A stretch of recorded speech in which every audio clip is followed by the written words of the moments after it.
All right, appreciate everyone for joining us for Penn State Football Media Day. We'll start with an opening statement from Coach, and then we'll open up to questions. So it's great to see everybody back. Appreciate y'all coming out to cover Penn State football, as always, practices and games. Entering my 12th season at Penn State, it's been an honor to lead the program and be a part of the community. Preseason camp began on Wednesday. We've had 2 practices so far, which I think you guys are aware of. About to have practice number 3 today. You guys will get a chance to get out there and see some of it, which will be great. Really proud of how hard the guys worked all summer. We've had a really good summer period. The testing numbers have backed it up. As you guys know, we have 12 years of data to compare and contrast in terms of strength numbers, in terms of speed. So that data has been impressive. Chuck Losey and his staff continue to do a phenomenal job. We've had a lot of stability with that staff, and Chuck has done a great job. As you know, Chuck's been with me all 15 years as a head coach, and when Dwight Galt retired, took over and has done a phenomenal job. As I mentioned at Big Ten Media Days, really excited about the additions we've made to our staff. Jim Knowles and Stan Drayton, both guys with head coaching experience, both guys with national championship experience. So been great having them, and they're doing a phenomenal job. I said it at Big Ten Media Days. I think when you look at all of our personnel, not just the players, but the staff and players, it's the best combination that we've had in my 12 years here. The depth, the experience, the talent is impressive. So that's been fun to be a part of. And I think those guys have brought tremendous experience to us. We're proud of the 19 lettermen that we have on our staff, spanning 5 decades of history, going back to the 1980s. I think it's a testament to this program, the culture that we've built, what Penn State means to so many people, that these guys want to come back and be a part of our program. And I think it's invaluable, right? Our freshmen, our sophomores, our juniors, being able to talk to these guys that have sat in their lockers, have sat in their meeting rooms, have practiced at the Lash football building, have competed in Beaver Stadium and on the road in the Big Ten. Just tremendous experience and value coming from that. So that's been awesome. Our focus in training camp, our focus is obviously on training camp, but everybody knows we'll be hosting Nevada here 4 weeks from now. Andy Mutton, who I think actually spent time there, has been very adamant about it's Nevada, not Nevada. I always want to say Nevada, but it's Nevada. He's made sure I've been clear on that. West Shore home field at Beaver Stadium may look different, but we know this place is going to be rocking like it is every single year. And probably just like me, I walked into the stadium, and from the inside of the stadium looking up, it's really impressive what they've been able to do with the temporary bleachers and things like that. So excited about that. Appreciate everybody being here again, and open up the questions. Let's go over here to the right, Mark, and then we'll go Rich in the front. Hey, James, thanks for your time. Hey, Mark, you too, man. Where are you health-wise as camp opens? We heard about Caden, but generally speaking, where's the team? And is there anybody else who will be limited or out for camp? Thanks. Yeah, so the injury list is not great right now. But after today's practice, it'll change things, because what happens is you got a number of guys. We played late in the season, as everybody knows, the longest season in Penn State football history. Played late into the season, and we had some injuries that required some surgeries and things like that at the end of the season, and they're going to be considered limited until we've had a padded practice to show that they're able to do that. So some of these guys are limited up there. They're ready to go, and I think if you ask them, they could play in a game right now. But our trainers and doctors, smart, we hold them in a limited category until they actually go out and do it. So if they had an upper, body extremities issue, we got to get through the first day of hitting to clear them back to full go. So the list is a little bit longer than I probably would like, but nothing that we're concerned about, and nothing that you guys, I think, aren't already aware of. Did I answer your question? Yep. Yes, sir. Rich? Hey, Hello, Rich. James. How are you? Good, man. How are you? I'm good. How can Hudson, Ross, and Pena help the passing game in general, Drew in particular, and how have they looked so far in these first two practices? Yeah, so I think that the biggest thing is they're veterans that have already produced, in college football. Hudson was a captain, at his previous institution, had one of the catches of the year against LSU. Senior, veteran, mature. So that's been valuable for us. Pena, same deal. Pena's a 6-year guy. Same thing, was captain at his last school. Got a lot of maturity, got a lot of experience. I think you guys have heard me talk about this before. I compare college football in some ways now to college basketball, when the one and done started and you could have a veteran, older team to make a run. Because as we know, experience and talent matters. And then Ross, didn't play, obviously, whether it's, the Big Ten or the ACC, but we were able to watch him against Iowa. I think you guys know how much respect I have for Iowa, that program defensively, special teams wise, and to be able to watch him, make plays against an Iowa defense and an Iowa team in general on special teams, gave us a lot of confidence about bringing that young man in. But they've all been great. They've been great. Some young receivers I think you guys will get a chance to see that we're excited about as well. This kind of, hopefully closes the gap for a year and allow these guys to continue to grow and mature and step up.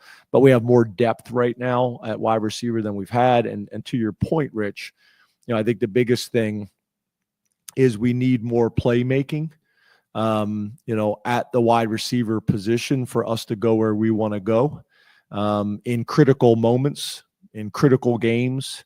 Obviously, Ty Warren and our running game, most of our offense was built around those things. I think in a lot of ways, if we continue to trend in the direction we're headed, it'll make us more difficult to defend, because if you went in the last year, it was stop the run and stop Tyler Warren, right?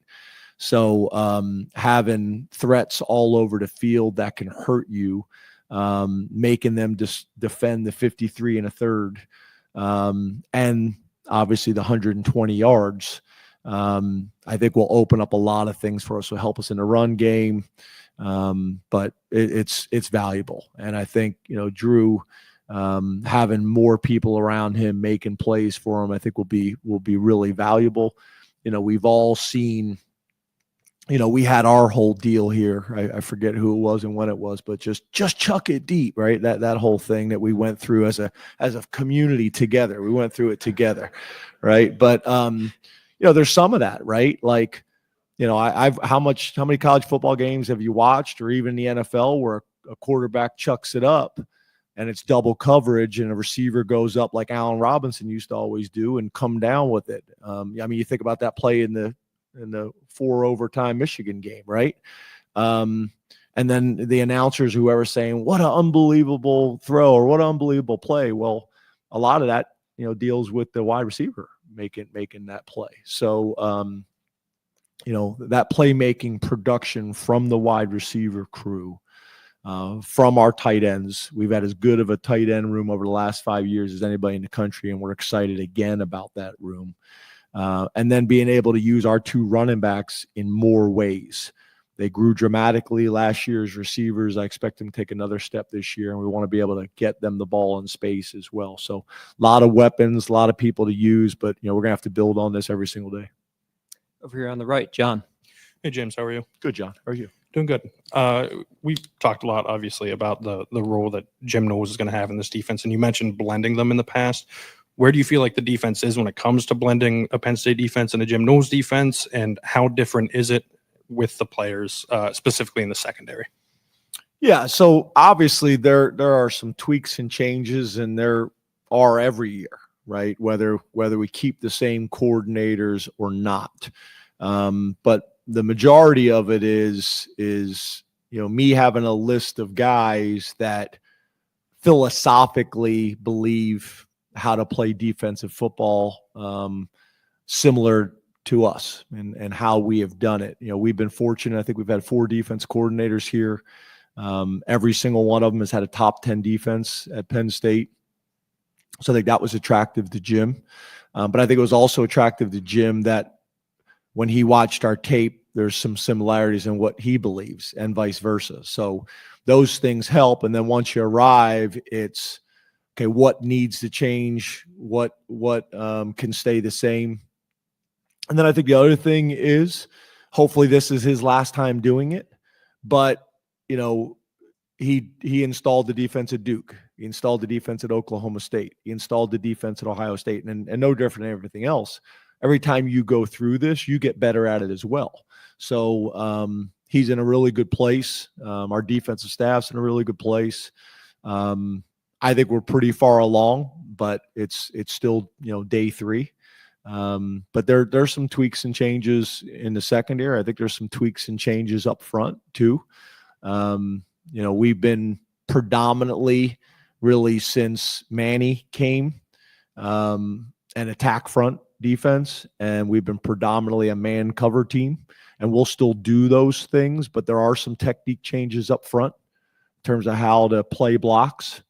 There's some changes, with the linebackers. Again, with Manny attack front, we were gapped out. Linebackers had a gap responsibility, and this defense requires the linebackers to play more of a traditional linebacker and read things out a little bit more. And then in the secondary, we'll just have more coverage diversity, which I think will be important, because there's going to be 2 or 3 games a year where you just can't line up and play man, right? And that coverage diversity will be important for us moving forward. And those things were a lot of things that me and Jim discussed before he came here.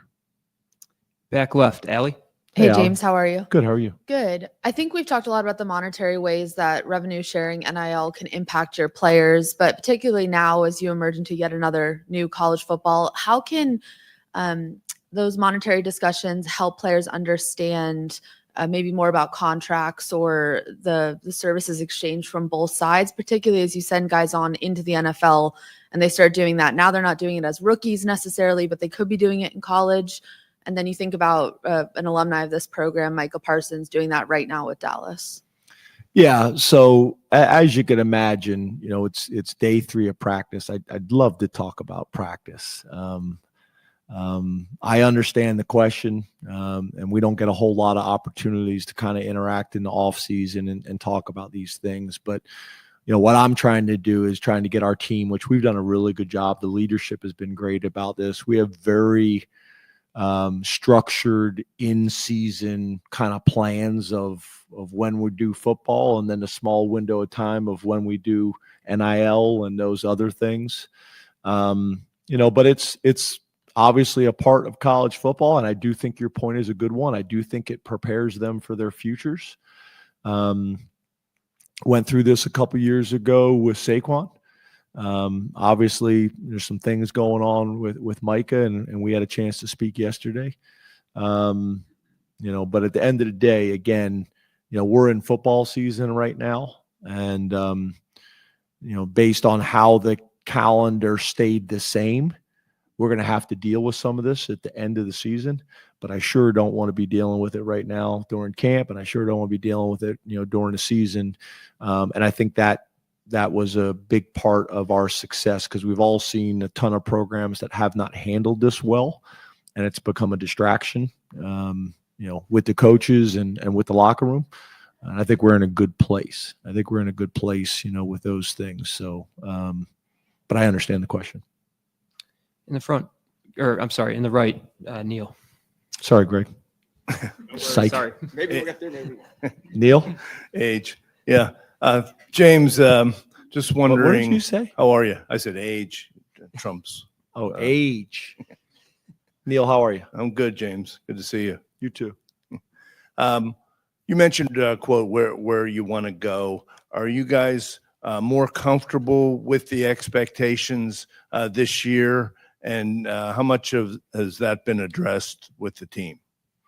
Yeah, I think you guys have heard me say this. I don't really feel like the expectations have changed. The expectations in the Lash football building are always high. The expectations in Beaver Stadium are always high. The expectations in this community are always really high. That's a big reason why I came here. That's a big reason why our players chose here. To your point, are there more conversations and maybe heightened conversations going on nationally? Yes. But I think last year's a perfect example, right? We were a drive away from playing for the national championship last year. And 99% of the programs in the country would be jacked about that season and how it went. And I don't know if that was necessarily the case here, right? We win 13 games, and like I mentioned, we were a few points and a few drives away from playing for the national championship, and people were pissed. That's what you sign up for when you come to Penn State, and so those expectations are always really high. We'd been to a bunch of New Year's Six games before that, and again, a lot of programs would die to go to a New Year's Six New Year's Six game or win a New Year's Six game, and we've done that fairly consistently. And I wouldn't say it necessarily feels that way. So, and I would not say it feels any different within our building, with our coaches and with our players.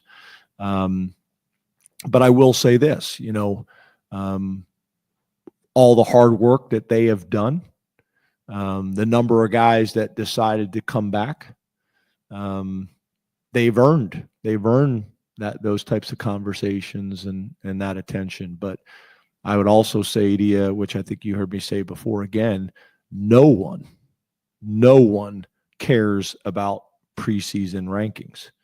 Like, I'm not going to frame the preseason rankings and put it in my basement in the man cave. Like, no one cares.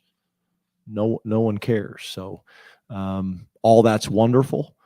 We want to spend our time working on the things that are going to allow us to do the things that we want to do this year, starting with Nevada and creating the habits and behaviors that will get us there, not talking about, not spending a ton of time talking about, goals and those types of things. There's a place for it, but we're focused on what we have to do to have the type of season that we want to have. Greg. How you doing, Coach? Hey, Greg. You sat here 12 years ago in a lot different spot with your offensive line. So how do you feel that will play out this year in terms of a number of guys you play from a snap perspective, and then specifically right tackle with two guys who are essentially starters back? How do you see that playing out? Yeah, totally changed. When I got here again, this people just kind of brush this over like no big deal. But we had 4 offensive linemen, I think, was the number when I got here in the entire program.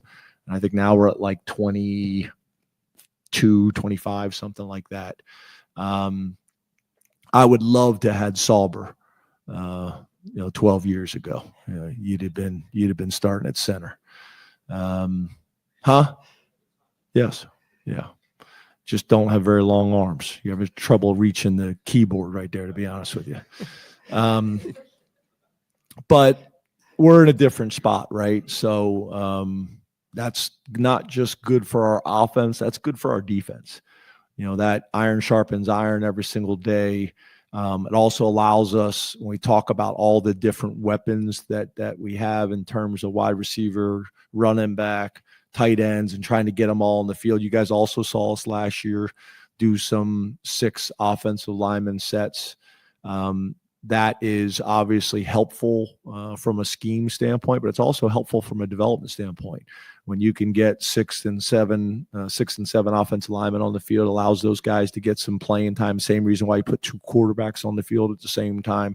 It's a way to get them some significant time rather than a late game blowout and things like that. So there's tremendous competition.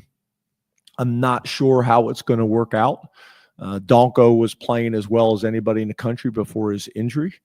Rucci comes in and finishes the season as well as any tackle in the country. And then we got some young guys that are fighting and battling, them as well.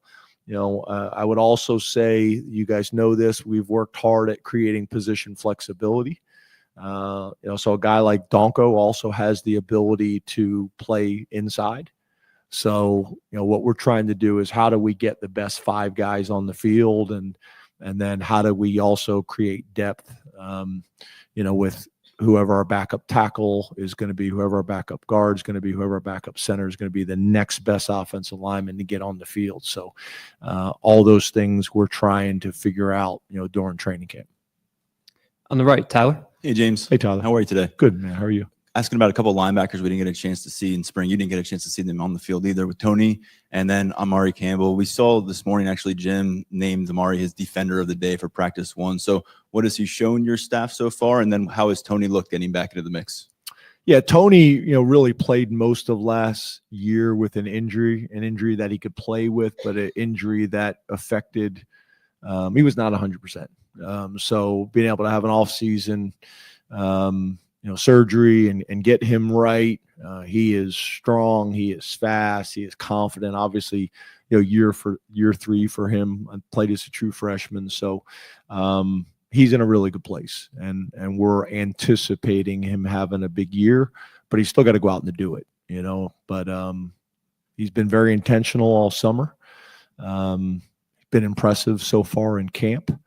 And then when you talk about Amare, he's been a pleasant surprise. Played a ton of football for his previous school, and we thought those things would translate to us, but you never really know. Once again, a mature, older player who's taken the right approach since he stepped on campus, and I think there's some excitement about him right now.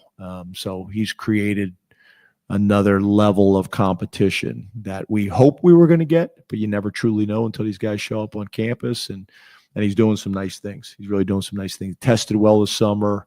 He's explosive. He's fast. He's powerful. He's kind of compact. You guys will see him. He's not one of those 6'3", 6'4" guys like some of those guys we've had in the past, but he can cover ground and he's got really good instincts. You can tell he's played a lot of football.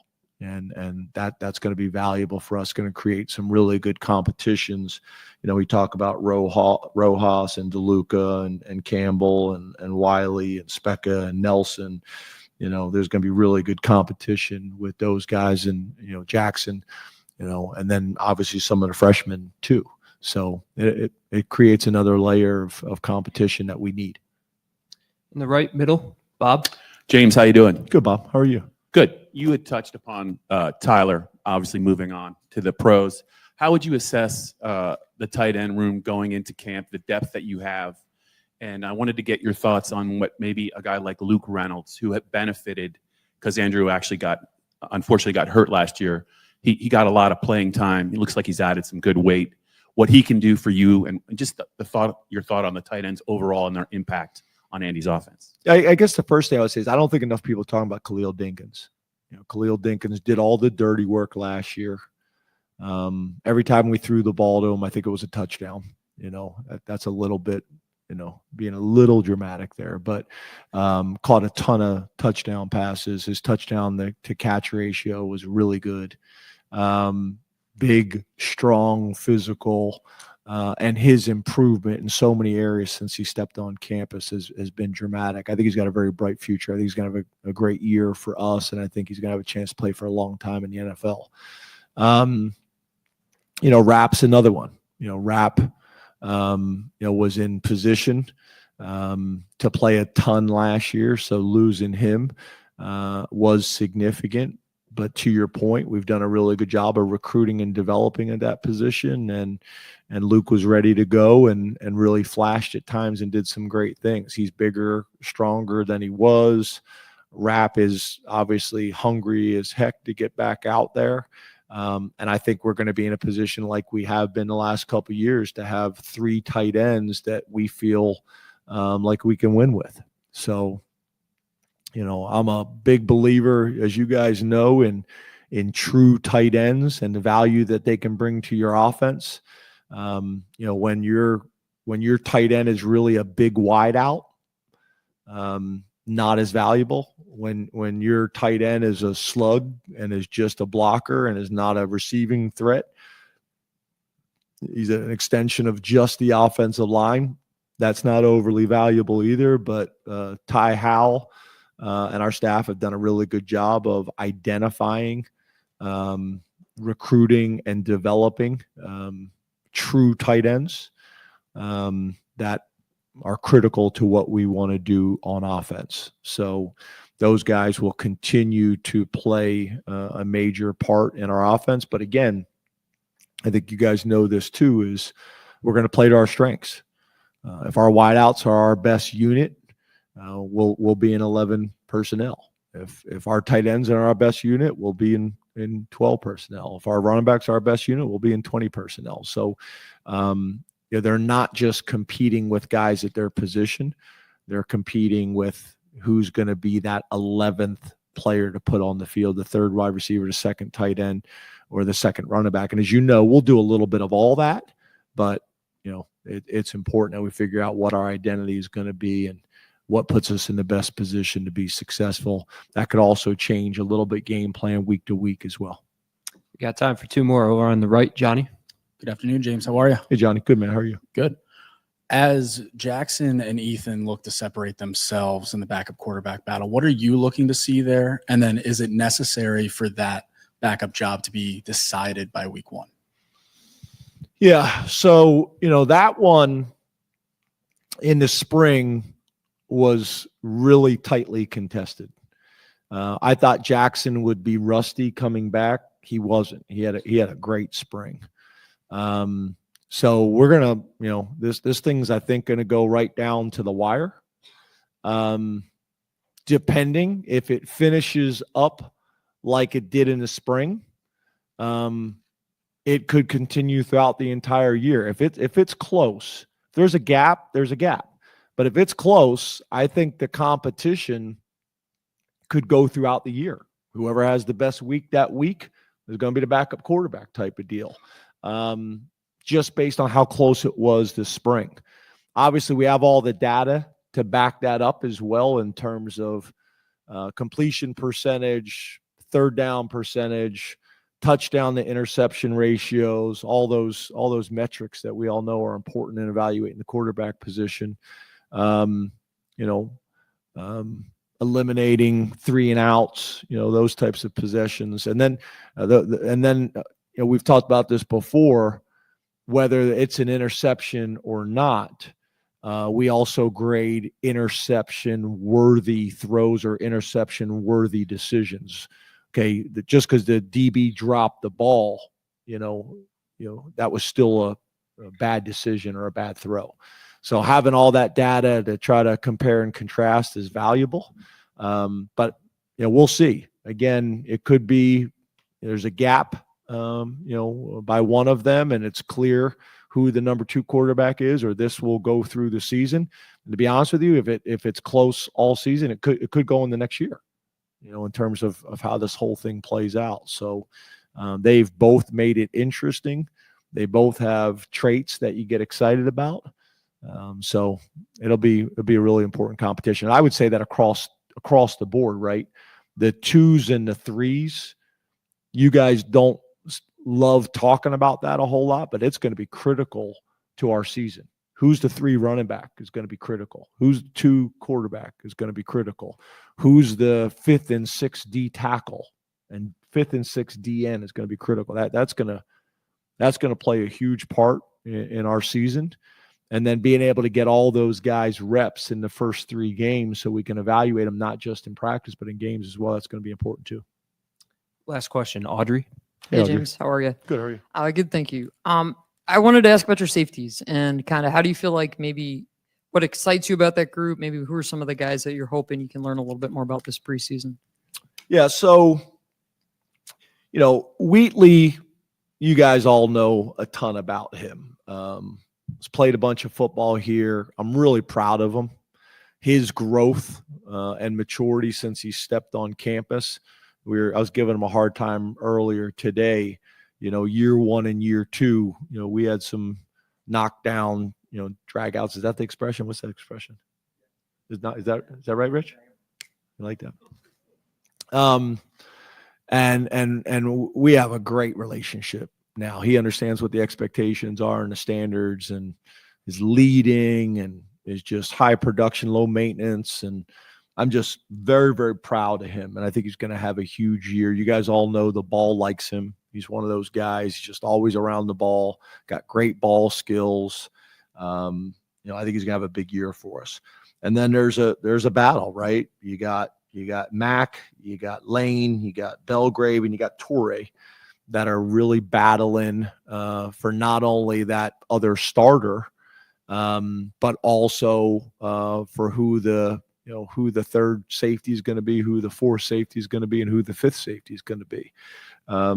We also have some flexibility a little bit too, depending on how we do things.